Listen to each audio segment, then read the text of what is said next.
सुप्रभात बच्चों, मैं आपकी हिंदी विषय की अध्यापिका आरती शर्मा। बच्चों, आज मैं आपको आपकी हिंदी व्याकरण कक्षा 8 की किताब में से पाठ 15 क्रिया पढ़ाने जा रही हूँ। आशा है आप लोग घर पर रहकर स्वस्थ होंगे और अच्छे से होंगे। आप लोग इसे ध्यान से सुने व समझने का प्रयास करें। तो हम पढ़ने जा रहे हैं पाठ 15 क्रिया। जो शब्द किसी कार्य के करने, घटित होने या किसी स्थिति का बोध कराते हैं उन्हें हम क्या कहते हैं बच्चों? क्रिया कहते हैं। उदाहरण के लिए, मैं खाना खा रहा हूँ, नदी में पानी बह रहा है, गौरव पुस्तक पढ़ रहा है। उपयुक्त वाक्यों में खा रहा हूँ, बह रहा है, पढ़ रहा है शब्द किसी कार्य के होने की सूचना दे रहे हैं, इसलिए ये सभी शब्द क्रियाएं हैं। यानी कि बच्चों, अभी तक हमने पढ़ा जो शब्द किसी कार्य के घटित होने या कार्य के होने की स्थिति का बोध कराता है उसे हम क्रिया कहते हैं। धातु। क्रिया का मूल रूप धातु कहलाता है। धातु के निम्न 4 भेद होते हैं।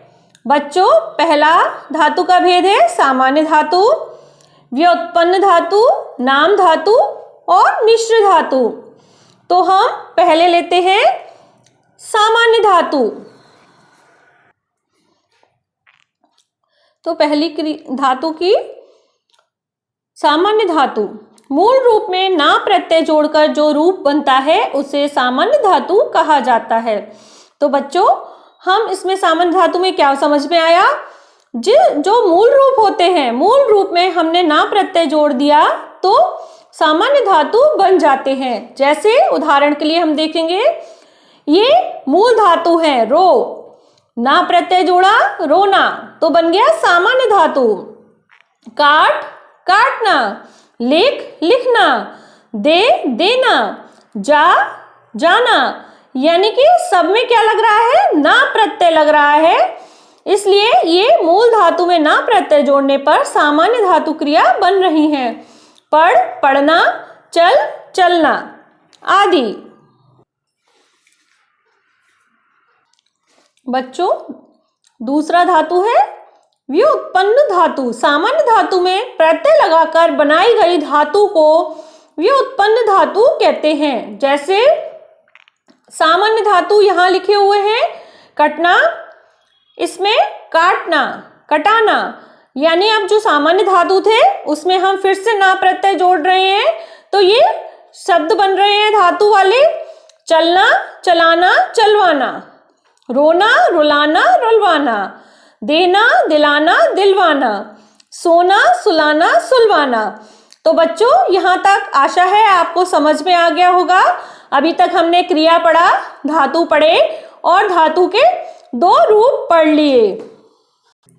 बच्चों, अब हम तीसरे नंबर की धातु पर जाते हैं जो है नाम धातु। संज्ञा, सर्वनाम तथा विशेषण शब्दों में प्रत्यय लगाकर जो धातु रूप बनाए जाते हैं उन्हें हम नाम धातु कहते हैं। तो बच्चों, इसमें क्या क्या? संज्ञा, सर्वनाम तथा विशेषण, इसके जो शब्द होते हैं जब हम उनमें प्रत्यय लगाते हैं तो ये धातु रूप नाम धातु रूप कहलाते हैं। उदाहरण के लिए हम देखेंगे, संज्ञा शब्दों में लात, लतियाना, सज्जा, सजाना। सर्वनाम शब्दों में अपना, अपनाना। विशेषण शब्दों में लंगड़ा, लंगड़ाना, चिकना, चिकनाना। तो बच्चों, ये थे नाम धातु। अब हम इसके चौथे धातु पर पहुंचते हैं, मिश्र धातु। संज्ञा, विशेषण तथा क्रिया विशेषण शब्दों के बाद लगना, लेना, करना, होना, आना आदि लगाकर जो शब्द बनाए जाती हैं उसे मिश्र धातु कहते हैं। जैसे संज्ञा से लज्जा बना, उसमें आना लगाया, लजाना। विशेषण में अच्छा, उसमें होना लगाया, अच्छा होना। क्रिया विशेषण से नीचे जाना, नीचे जाना। तो यहाँ पर बच्चों संज्ञा, विशेषण तथा क्रिया विशेषण शब्दों के बाद जैसा यहाँ पर दिया गया है बाद, लगाना, लेना, करना, होना आदि लगाकर जो धातुएं बनाई जाती हैं उसे हम मिश्र धातु कहते हैं। बच्चों अब हम पहुंचते हैं क्रिया के भेद पर। तो क्रिया के भेद भी देख लें। तो बच्चों अब हम देखेंगे क्रिया के भेद। कर्म के आधार पर क्रिया के दो भेद होते हैं। पहला अकर्मक क्रिया, दूसरा सकर्मक क्रिया। अकर्मक क्रिया, अकर्मक का अर्थ है कर्म रहित, अर्थात जिन क्रियाओं को कर्म की आवश्यकता ही नहीं होती वे कहलाती हैं अकर्मक क्रियाएं। तो हमने जाना कौन सी क्रियाएं? अकर्मक का अर्थ है कर्म रहित, अर्थात जिन क्रियाओं को कर्म की आवश्यकता ही नहीं होती वे अकर्मक क्रियाएं कहलाती हैं।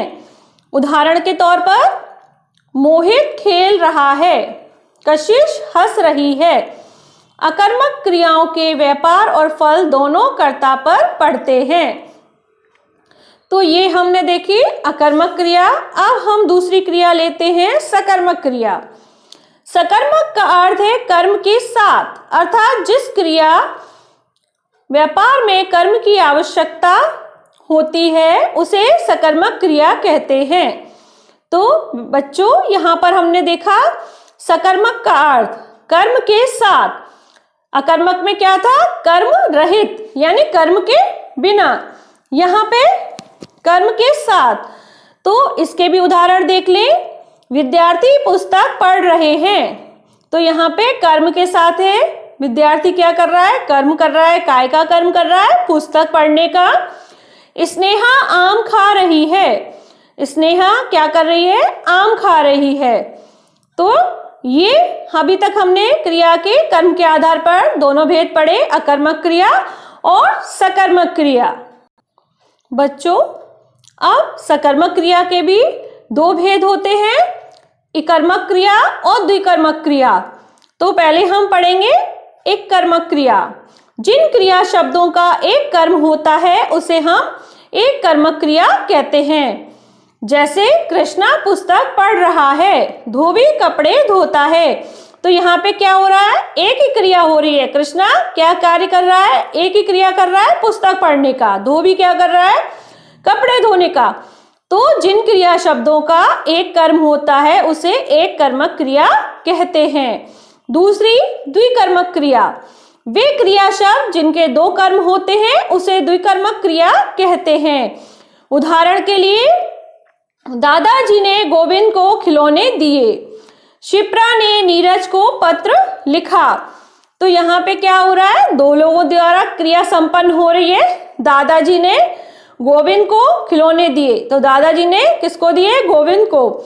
शिप्रा ने नीरज को पत्र लिखा, तो ये द्विकर्मक क्रिया हो गई। तो बच्चों आशा है अभी तक मैंने जो क्रिया धातु और क्रिया के भेद, सकर्मक क्रिया, अकर्मक क्रिया और दोनों के भेद बताए, आपको यहाँ तक समझ में आ गया होगा। अब हम अगले टॉपिक की ओर बढ़ते हैं। बच्चों अब हम जानेंगे संरचना के आधार पर क्रिया के भेद। संरचना के आधार पर क्रिया के 6 भेद होते हैं। सामान्य क्रिया, प्रेरणात्मक क्रिया, संयुक्त क्रिया, नाम धातु क्रिया, पूर्वकालिक क्रिया और कृदंत क्रिया। तो अब हम पहले पढ़ेंगे सामान्य क्रिया। जिन वाक्यों में एक ही क्रियापद का प्रयोग किया जाए उन्हें हम सामान्य क्रिया कहते हैं या कहा जाता है। तो हमने पढ़ा जिन वाक्यों में एक ही क्रियापद का प्रयोग किया जाए। तो अब हम इसके उदाहरण देखते हैं। मोनू ने दुकान खोली, रमा ने सेब लाई। तो यहाँ पर क्या हो रहा है? एक ही क्रियापद का प्रयोग हो रहा है। मोनू ने क्या करा? एक ही कार्य किया, दुकान खोली। रमा सेब लाई। दूसरी देखेंगे हम प्रेरणात्मक क्रिया।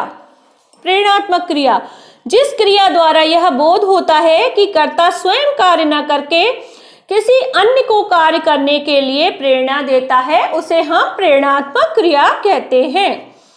क्या कर रहे हैं इस प्रेरणात्मक क्रिया में हम? जिस क्रिया द्वारा यह बोध होता है कि कर्ता स्वयं कार्य न करके किसी दूसरे व्यक्ति के द्वारा कार्य को संपन्न करता है या करवाता है उसे प्रेरणात्मक क्रिया कहते हैं। उदाहरण देख लेते हैं। पिताजी ने सविता को मिठाई दिलवाई। तो क्या हो रहा है यहाँ पर? पिताजी ने सविता को मिठाई दिलवाई। हमारे सेठ जी ने मजदूरों से बोरियां उठवाई। यानी पिताजी ने मिठाई किसको दिलवाई? सविता को। दूसरे के द्वारा कर्ता स्वयं कार्य न करके किसी अन्य के द्वारा कार्य को संपन्न कर रहा है।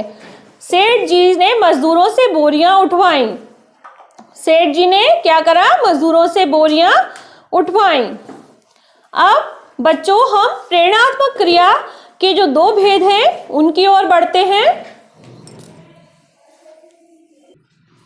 तो बच्चों प्रेरणात्मक क्रिया के दो भेद कौन से हैं वह भी हम देख लेते हैं। पहला, प्रथम प्रेरणात्मक क्रिया, जिन क्रियाओं में कर्ता स्वयं शामिल होकर कार्य करने की प्रेरणा देता है उन्हें प्रथम प्रेरणात्मक क्रिया कहते हैं। तो बच्चों इसमें हमने क्या पढ़ा? जिन क्रियाओं में कर्ता स्वयं शामिल होकर कार्य करने की प्रेरणा दे रहा होता है वहां पर प्रथम प्रेरणात्मक क्रिया कहलाती है। दादी जी मोना को पढ़ाती हैं।